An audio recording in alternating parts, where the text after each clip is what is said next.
All right, debrief video for the meeting on March 14th, 2022. And wild meeting as we as we normally have, of course. And so there's going to be some coming up in the near future here as well. It'll definitely meet that, and even the ones I expect to be pretty smooth usually aren't. They're usually more complex in some way, which keeps it interesting. And so we had our normal beginning, our call to order, our invocation, pledge of allegiance, our roll call, approval of the agenda. In the past meeting minutes, there were a couple of small corrections, adjustments to treasurer's report, paying bills, fire department report, planning commission report, and I ended up reading that since Lee wasn't there. Public comment. I don't think we had a single public comment in the first public comment section, which is surprising. I expected people to be commenting on this about some of these items, but nevertheless. So we passed into our decision items. The first one was the land bid opening for the 28.97 acres on Russell Road, and that one sold. We had four sealed bids over that.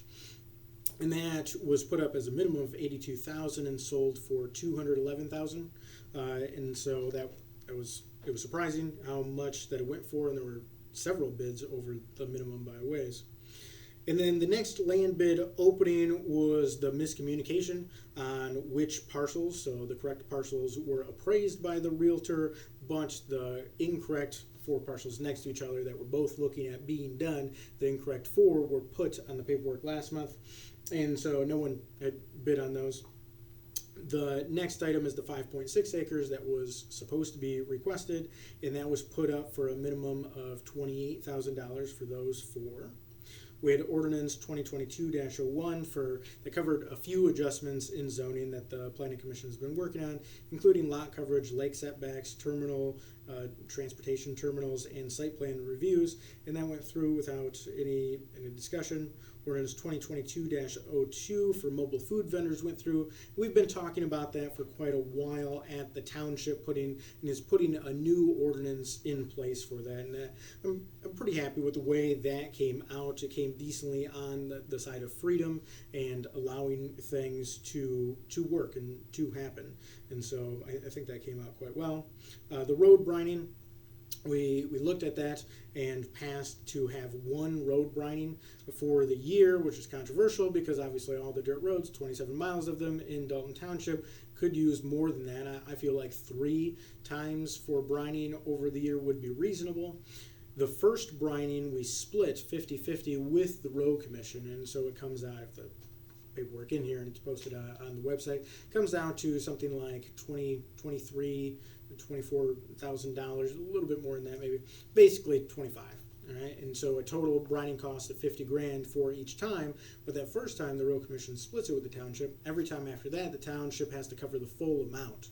And so to do another 2 brinings, like it seems would be reasonable, because brining lasts for a little bit, sometimes depending on the quality of the road and how much clay is in it, depending on how much of the road is shaded and how much isn't.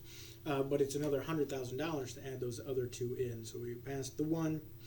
On the item for moving the April meeting, the board did vote to move the April meeting. I'm hesitant about moving meetings like that because people can plan for them if you keep them consistent. We have 3 trustees that have something else and would be doing something else.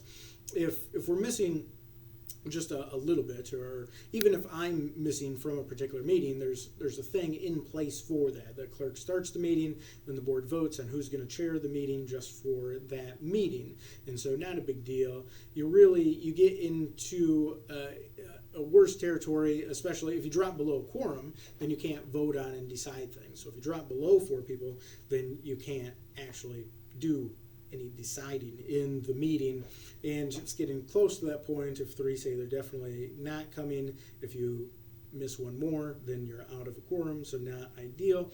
We ended up moving it to the next date. So instead of April 11th, it'll be April 12th. It'll be a Tuesday in April. Next, we had the free transfer station pass. We passed what we passed last year, which is a $25 card that people can come in and get with their ID. Next was big thing, and I expected a lot of comments on this, and there was a hearing on this, Resolution 2022-11 for Mr. Linda Road. This is the fourth resolution, and we did successfully hold the hearing. There was a bunch of public comment and discussion during the hearing, and we closed the hearing. And on this, what ended up being decided in the end is that it was postponed until next month, and which is not ideal because you're pushing the schedule back. And will it get done this year, even if it gets passed in the April meeting? I'm not sure. And obviously, a year ago when we started looking at this and the petition was coming in and everything, the road commission didn't want it doesn't like these processes because they're very rough political processes. And so they figured that they have about $25,200 in material and getting the material out there currently. That's a deal that I took because we were getting it for $3 a load instead of $16 a load. So it was a great discount. And so, but I had to take it at the time from the millions that were available from another road project. And so I took them, and it saved quite a bit of money, but probably shouldn't have, even though it saved a lot of money, because now we're in the middle of this political process and it's not ideal.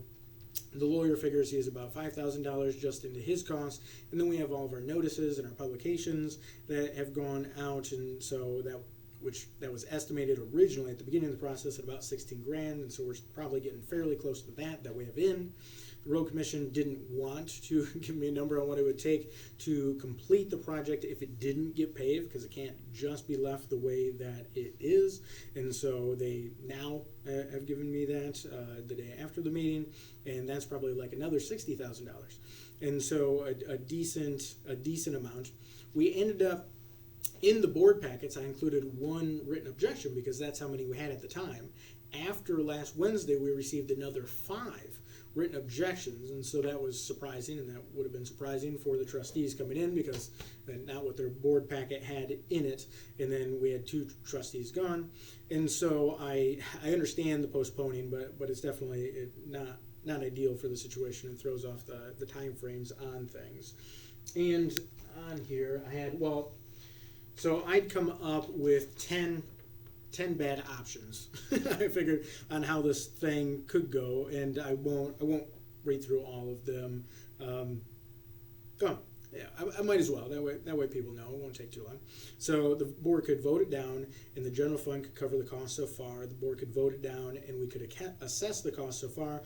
We could vote it through and just move forward with it. We could vote it through, wait for appeals to the tax tribunal from the 6 objections that we got before the hearing.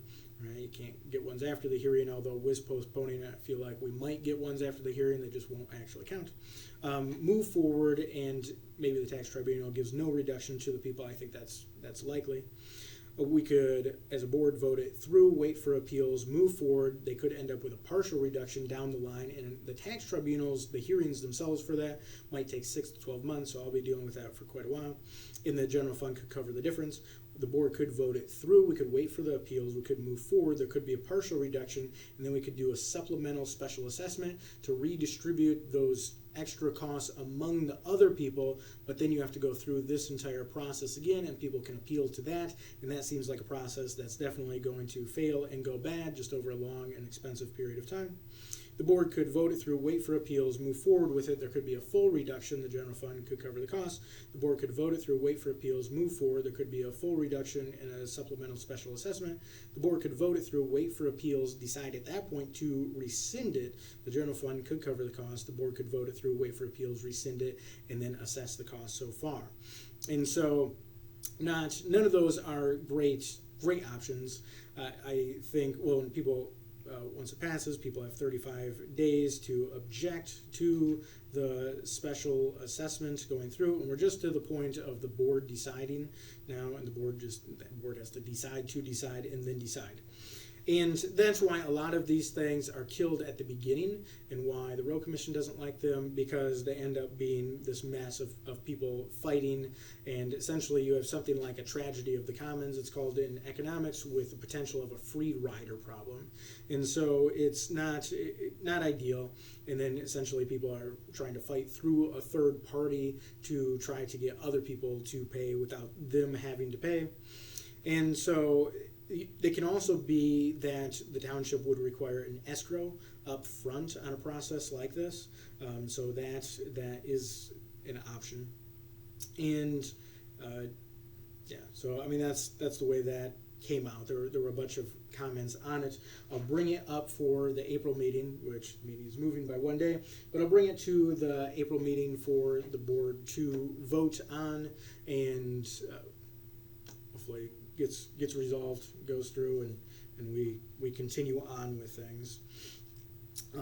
Kelly there did read an opinion, a letter that she had. I didn't keep specific notes on it, but basically she had contacted a lawyer separate from the township lawyer that said she could vote on it.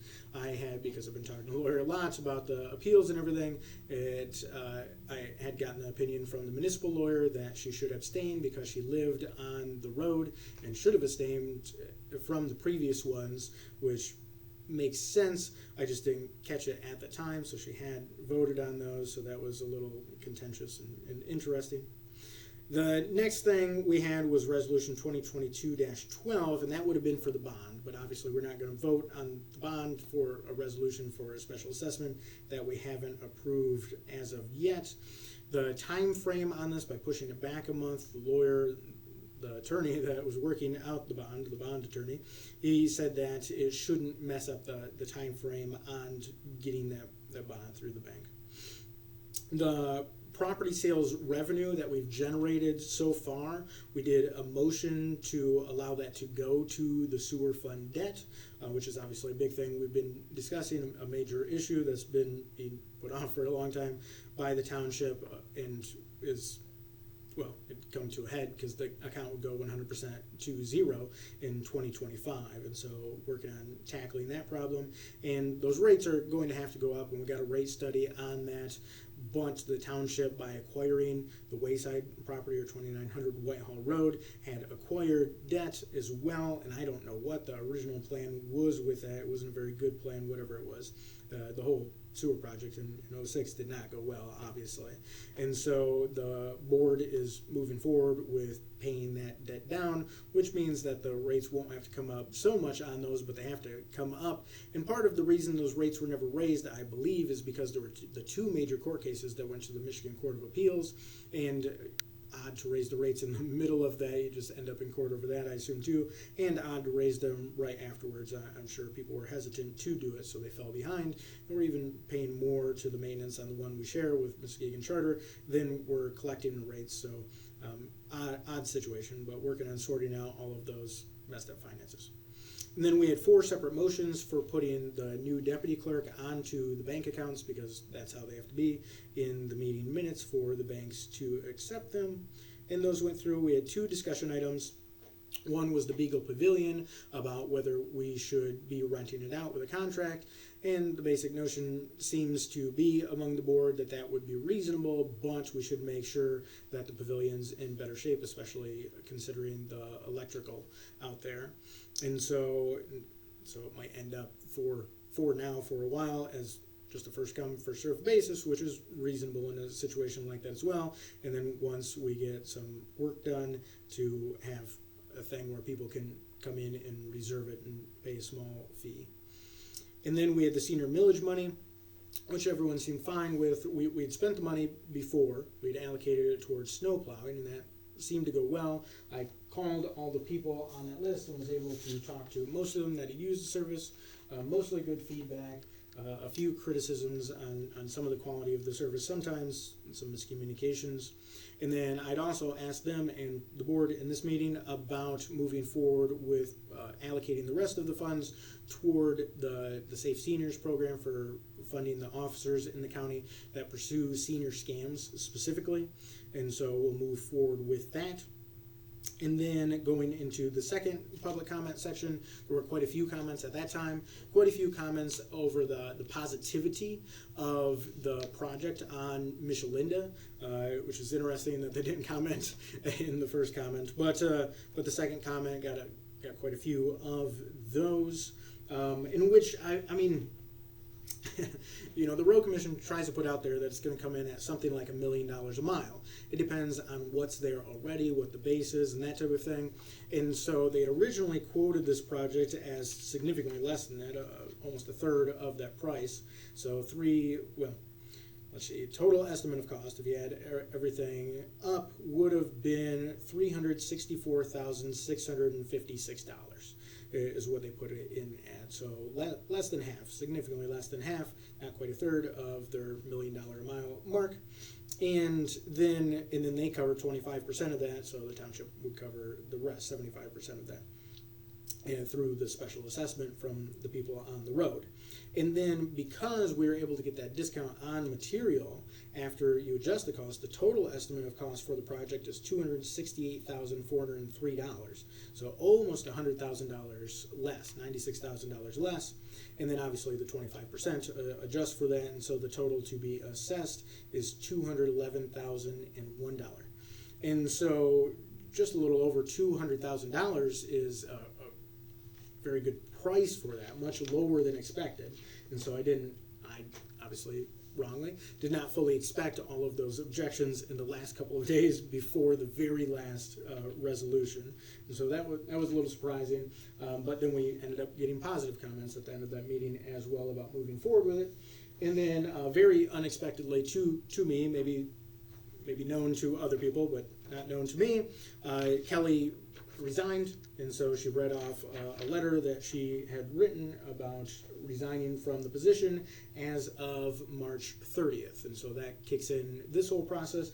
And obviously we already have an election occurring for the treasurer position because of the past resignation.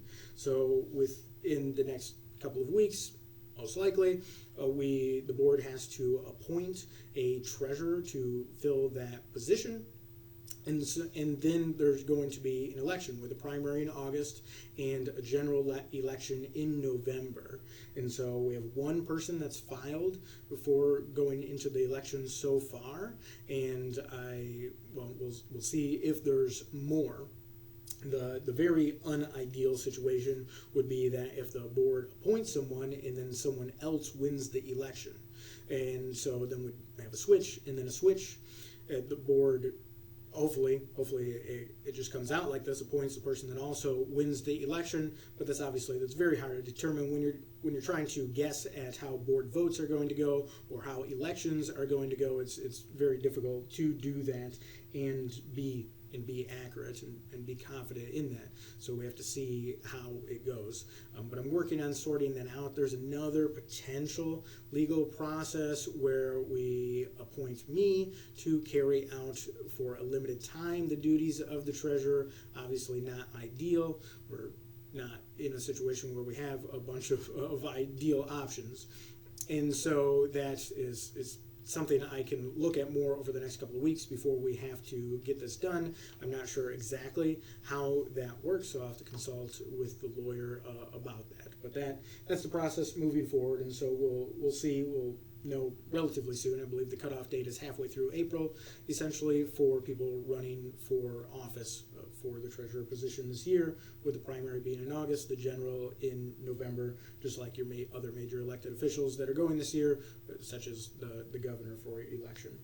And so that's the basics of what happened in that meeting. Our next meeting is on Saturday, the 19th of March, and that is going to be the annual meeting. Now, the annual meetings, the last year was odd. And so there are 4 people to limit, and I'll have a brief on this, but for the electors to be able to stop the elected officials essentially from giving themselves a raise, which I had those written up as not having raises this year anyways. And so that's the meeting that'll happen on the 19th, and then there'll be a separate special, near the end of this month, special meeting for the budget, because that has to be noticed properly, and that wasn't done properly last year, and I'm not sure if it was done properly in the past before that either. And so we have to look at that and make sure that's being done right. And so, yeah, If anyone has any questions, let me know. I'm going to go to the road commission meeting tomorrow and follow up. I try to converse with those guys, and so they know where I'm coming from on things on the road we're trying to get done, and that's why they've helped us on several things, like giving us a discount and looking at and applying for the things we need to do to get the railroad tracks done. And then we have the board of review over the next 2 days too, and so that's 6 hours each day, and so I'll probably see some people there. But anything else, of course, feel free to reach out, and then I'll do another briefing video. I'm working on getting the packets out today on the annual meeting, and then I'll do another briefing video on that so people know what's coming up and some of the complexities with that, because that is different as well. So feel free to reach out. Thanks. Bye.